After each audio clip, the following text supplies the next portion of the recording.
that's the glucose.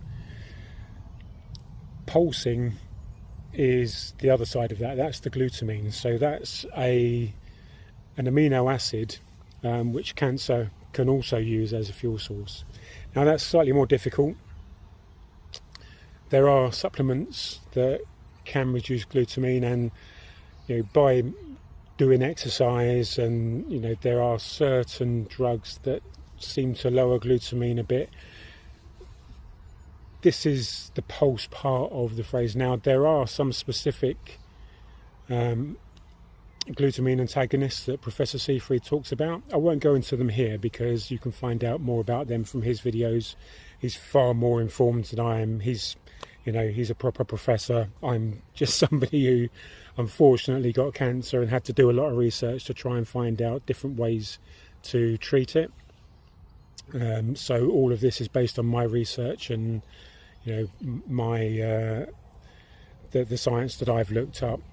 But essentially what Professor Seyfried has shown is that with using things like fasting, pressing cancer, getting rid of the glucose, pulsing the glutamine with certain drugs and antagonists, you can do a pretty good job of making cancer extremely vulnerable by using those vulnerabilities, the fact that it can only use glucose and glutamine as a fuel source.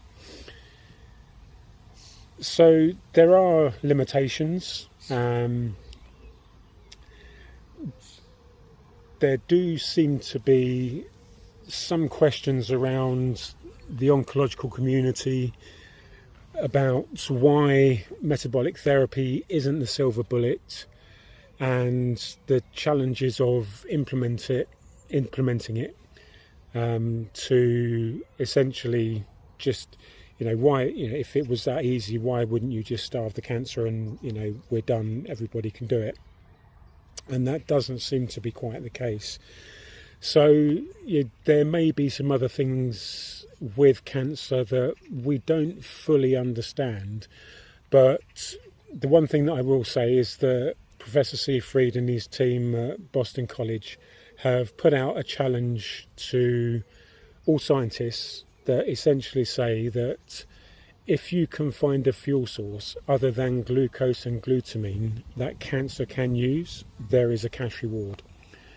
And so far, nobody has provided a scientifically repeatable test that shows where glucose and glutamine have been removed that cancer can still grow.